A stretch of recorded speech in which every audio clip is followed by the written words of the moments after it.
বরাক দর্পণ studio. নমস্কার, news Barak দর্পণ studio থেকে সবাইকে আবার স্বাগত জানাচ্ছি। আজকের বিগত 24 ঘন্টার গুরুত্বপূর্ণ খবরের সংক্ষিপ্ত হেডলাইন। অসমের নগাঁওয়ে সিআরপিএফ শিবিরে গুলিকাণ্ড, 2 জওয়ান নিহত। অসমে আজ জেপি নাড্ডা বন্যা পরিস্থিতি পরিদর্শনে কেন্দ্রীয় মন্ত্রী।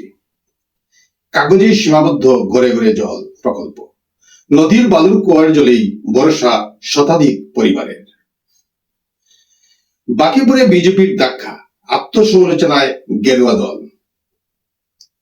ফুকেট দিল্লিগামী এয়ার ইন্ডিয়ার বিমানে তীব্র ঝাঁকুনি, আহত 12।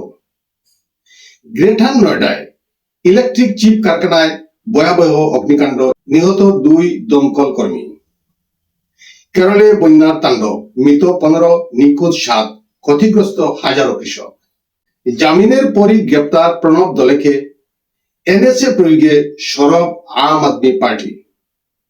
ভারতের সঙ্গে সম্পর্ক আরো মজবুত করতে বড় বিনিয়োগ ইসরায়েলের। লস্করের 30 জঙ্গি নিহতের দাবি, অজ্ঞাত বন্দুকধারীদের হামলার কথা স্বীকার জঙ্গি নেতার। ওয়াশিংটনের সঙ্গে কোনো আলোচনা চলছে না, ট্রাম্পের দাবি খারিজ করল ইরান। বিস্তারিত প্রতিবেদনে। অসমের নগাঁও জেলার কাটিমণিতে সিআরপিএফ এর 34 ব্যাটালিয়ন শিবিরে এক এএসআই আচমকা সহকর্মীদের লক্ষ্য করে গুলি চালান। ঘটনায় 2 জওয়ানের মৃত্যু এবং 1 জন গুরুতর আহত হন। পরে অভিযুক্ত জওয়ান নিজেকেও গুলি করে হত্যা করেন। ঘটনার কারণ এখনো স্পষ্ট নয়, তদন্ত চলছে। কেন্দ্রীয় মন্ত্রী জেপি নাড্ডা আজ 3 দিনের উত্তর পূর্ব সফরে অসমে আসছেন। তিনি শিবসাগর ও চরাইদেও জেলার বন্যা পরিস্থিতি পরিদর্শন করবেন এবং ক্ষতিগ্রস্ত এলাকা ও ত্রাণ শিবিরে গিয়া দুর্গতদের সঙ্গে কথা বলবেন। এরপর তিনি নাগাল্যান্ডের মুন জেলা এবং 6 আগস্ট অরুণাচল প্রদেশে সফর করবেন। অসমের তিতাবরের চড়াইপানি গ্রাম পঞ্চায়েত এলাকায় জল জীবন মিশনের সুবিধা এখনো পৌঁছায়নি বলে অভিযোগ। ফলে হাজারেরও বেশি মানুষ আজও নদীর বালুতে কুয়ো খুঁড়ে বের হওয়া জল পান করতে বাধ্য হচ্ছেন। স্থানীয়দের অভিযোগ, নির্বাচনের সময় পানীয় জলের প্রতিশ্রুতি মিললেও পরে তা আর বাস্তবায়িত হয় না। দ্রুত নিরাপদ পানীয় জলের ব্যবস্থা করার দাবি জানিয়েছেন এলাকাবাসী। বিহারের বাকিপুরে উপনির্বাচনে জনসুরাজের প্রশান্ত কিশোরের কাছে পরাজয়ের পর আত্মসমালোচনায় নেমেছে বিজেপি। দলের প্রাথমিক মূল্যায়নে অতিরিক্ত আত্মবিশ্বাস, অহংকার এবং ভোটারদের মনোভাব সঠিকভাবে না বোঝাকেই হারের প্রধান কারণ হিসাবে ধরা হয়েছে। বিজেপি সভাপতি নীতিন নবীন জনাদেশ মেনে ফল বিশ্লেষণের আশ্বাস দিয়ে মানুষের আস্থা পুনরুদ্ধারের কথা বলেছেন। ফুকেট থেকে দিল্লিগামী এয়ার ইন্ডিয়ার AI-379 ফ্লাইটে উড়ানের সময় যান্ত্রিক ত্রুটির কারণে তীব্র ঝাঁকুনি লাগে। এতে 12 জন যাত্রী সামান্য আহত হন এবং বিমানটিরও সামান্য ক্ষতি হয়। 134 জন যাত্রী নিয়ে বিমানটি নিরাপদে দিল্লিতে অবতরণ করেছে। আহত যাত্রী ও বিমান কর্মীদের বিমানবন্দরের চিকিৎসা কেন্দ্রে নিয়ে যাওয়া হয়েছে। উত্তর প্রদেশের গ্রেটার নয়ডায় একটি ইলেকট্রিক চিপ তৈরির কারখানায় ভয়াবহ অগ্নিকাণ্ডের সময় দেওয়াল ও লোহার বিম ভেঙে পড়ে 2 দমকল কর্মীর মৃত্যু হয়েছে। ঘটনার আরো 3 দমকল কর্মী আহত হয়ে হাসপাতালে চিকিৎসাধীন রয়েছেন। তাদের অবস্থা বর্তমানে স্থিতিশীল বলে জানিয়েছে পুলিশ। আগুন লাগার কারণ এখনো স্পষ্ট নয়। ঘটনার বিভাগীয় তদন্ত শুরু হয়েছে। শুধু অসম নয়, প্রবল বৃষ্টি ও বন্যায় কেরলেও ভয়াবহ পরিস্থিতির সৃষ্টি হয়েছে।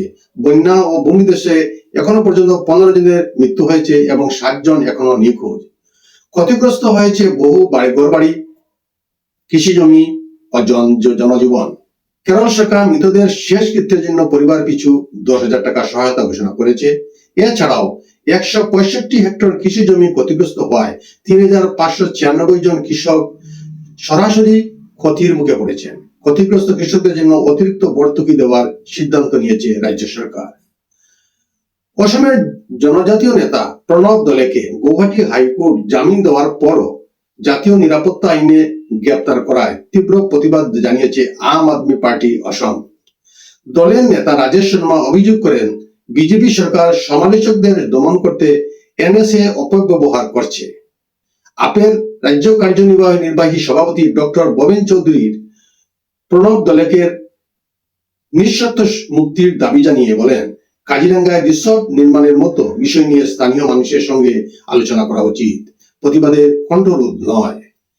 ইসরায়েলের প্রধানমন্ত্রী বেঞ্জামিন নেতানিয়াহু জানিয়েছেন, ভারতের সঙ্গে দ্বিপাক্ষিক সম্পর্ক আরো শক্তিশালী করতে তার দেশ বড় বিনিয়োগ করছে। প্রধানমন্ত্রী নরেন্দ্র মোদীকে আমাদের অন্যতম সেরা বন্ধু বলে উল্লেখ করে তিনি কঠিন সময়ে ভারতের সমর্থনের প্রশংসা করেন।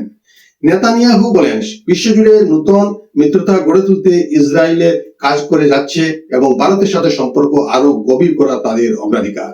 বর্তমানে কৃত্রিম বুদ্ধিমত্তা, প্রতিরক্ষা, বাণিজ্য, গুরুত্বপূর্ণ খনিজ ও শিক্ষা ও স্বাস্থ্য সহ একাধিক ক্ষেত্রে ভারত ইসরায়েল সহযোগিতা দ্রুত বাড়ছে। পাকিস্তানি জঙ্গি গোষ্ঠী লস্কর-ই তৈবা নেতা রিজওয়ান হানিফ দাবি করেছেন, গত ৩-৪ বছরে অজ্ঞাত পরিচয় বন্দুকধারীর হামলায় সংগঠনের ৩০ জনের বেশি জঙ্গি নিহত হয়েছে। সম্প্রতি প্রকাশ্যে আসা এক ভাষণে তিনি এই তথ্য জানান। যদিও ভিডিওটির সত্যতা স্বাধীনভাবে যাচাই করা যায়নি। রিজওয়ানের দাবি, পেশোয়ার, করাচি, রাওয়ালপিন্ডি, মুজফ্ফরবাদ ও রাওয়ালকোট সহ পাকিস্তানের বিভিন্ন এলাকায় এসব হামলা হয়েছে। তিনি অভিযোগ করেন, এর পিছনে ভারতের গোয়েন্দা সংস্থার হাত থাকতে পারে বলে। তবে ভারত বরাবরই এ ধরনের অভিযোগ অস্বীকার করে এসেছে। ইরানের বিদেশ মন্ত্রকের মুখপাত্র ইসমাইল বাগাই সোমবার জানান, বর্তমানে যুক্তরাষ্ট্রের সঙ্গে কোনো পর্যায়ে আলোচনা হচ্ছে না। যতদিন পর্যন্ত আমেরিকার নৌ অবরোধ থাকবে ততদিন তেহরান তার অবস্থান পরিবর্তন করবে না। হরমুজ প্রণালী প্রসঙ্গে বাগাই জানান, এই জলপথ দিয়ে চলাচলকারী জাহাজকে ইরানের নির্ধারিত রুট অনুসরণ করতে হবে এবং প্রয়োজনীয় অনুমতি নিয়ে পরিষেবা ফি প্রদান করতে হবে। ইরানি এই বক্তব্যের পর কড়া প্রতিক্রিয়া জানিয়েছেন মার্কিন প্রেসিডেন্ট ডোনাল্ড ট্রাম্প। তিনি বলেন, হয় চুক্তি করুন, নয় সম্পূর্ণ আত্মসমর্পণের জন্য প্রস্তুত থাকুন। ট্রাম্পের দাবি, আলোচনার প্রস্তাব প্রথমে ইরান দিয়েছিল এবং হরমুজ প্রণালী দিয়ে তেহরানের অবস্থান তিনি প্রত্যাখ্যান করেন। আজকের প্রতিবেদনে এখানেই সংক্ষিপ্ত বিরতি টানছি। সবাইকে আবারও শুভ সন্ধ্যা জানিয়ে বিদায় নিচ্ছি। নমস্কার। न्यूज़ बोरा दर्पण स्टूडियो।